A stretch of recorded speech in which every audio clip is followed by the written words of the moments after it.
Aw ni ɲankuma Mali kɔnɔ ani Mali kɔkan an b'a fɔ aw bisimila Korola TV kan. Aw ka bi kunnafoniya bakurubaw filɛ nin ye.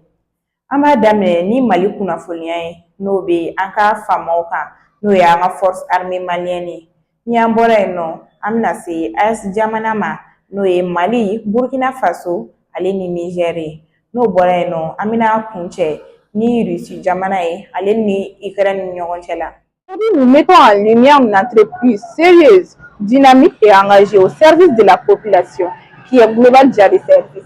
Où la rapidité, la confiance, la qualité sont devenus essentiels. Global Jari Service se distingue par son professionnalisme et son savoir-faire. L'entreprise accompagne ses clients avec efficacité, respect et responsabilité afin de répondre à leurs besoins dans les meilleures conditions. Choisir Global Jari Service, c'est de choisir la qualité du service, la confiance, la rapidité et la satisfaction. Mali autorité ou beka ou cɛsiri hali bi yaasa ka se ka sécurité renforcer jamana fantan naani bɛɛ lajɛlen na. O hukumu kɔnɔna na an ka faamaw n'o ye an ka finitigilakaw ye force armée malienne ye. Olu bɛ ka u ka wulikajɔ sabati hali bi ka se ka na ni basigi ye jamana kɔnɔ ni groupe armé terroriste kɛlɛli ye yaasa ka se ka population hakili sigi ani k'u lafiya. O hukumu kɔnɔna na autoritéw ye welewele kɛ ka ɲɛsin citoyenw ma ko ni maa min kɛra nin jatigɛ wale maaw ye fɛn ye k'i ka wele bila u ma. Ni an bɔra yen nɔ an bɛna AES jamana na Mali, Burkina Faso ale Niger an bɛna daminɛ ni Mali ye. Mali jamana bɛ ka ka coopération renforcer ni Burkina Faso ale Niger jamana ye ka sababuya kɛ k'u ka bɛnkan ye n'o bɛ Alliance des États du Sahel concernés.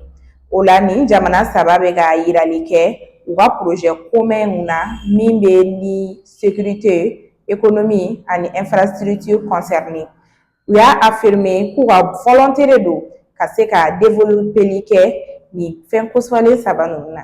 O kɔfɛ an bɛna Burkina Faso jamana na ale Niger jamana. Ni jamana fila in autoritéw bɛ ka u ka lakanda renforcer ka se ka basigi ani sécurité sabati u ka jamana na. État-major général des armées ye kunnafoni di kɛ k'u ye susuli kɛ bi Jɛnɛ mara la Kaoukou dugu kɔnɔna na. Fɛn min ye camion dɔ ye ni ale kun bɛ ka banbagaci wale maaw ka minɛn donni ani banbagaci mototigi mɔgɔ 5. Fɛn min ye AES jamana ye u ye laɲini kɛ CAF mɔgɔw fɛ. CAF ye jaabi kɛrɛnkɛrɛnnen sigi ka yira k'a fɔ ko 2032 ko Coupe d'Afrique bɛna taa nin jamana saba in na.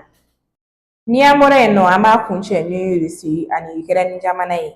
Nations Unies maaw y'u ka jɔyɔrɔ yira ka d'a kan ko su bɔta bɛ ka caya kojugu Russie ni Ukraine ni ɲɔgɔn cɛ kɛlɛ la. Bila min kɛra bi mardi juillet kalo tile 21 san 2026. Aw k'a dɔn ko civil 1400 de nin tora a la ani maa 800 o de kɛra maa banata ye. O hukumu kɔnɔna na o ni mɔgɔw ye welewele kɛ ni jamana fan fila in bɛɛ la n'o ye Russie ani Ukraine ye k'u ka droit international humanitaire n'o ye civil ani population ka droit ye k'u janto la kosɛbɛ ni ka u protéger.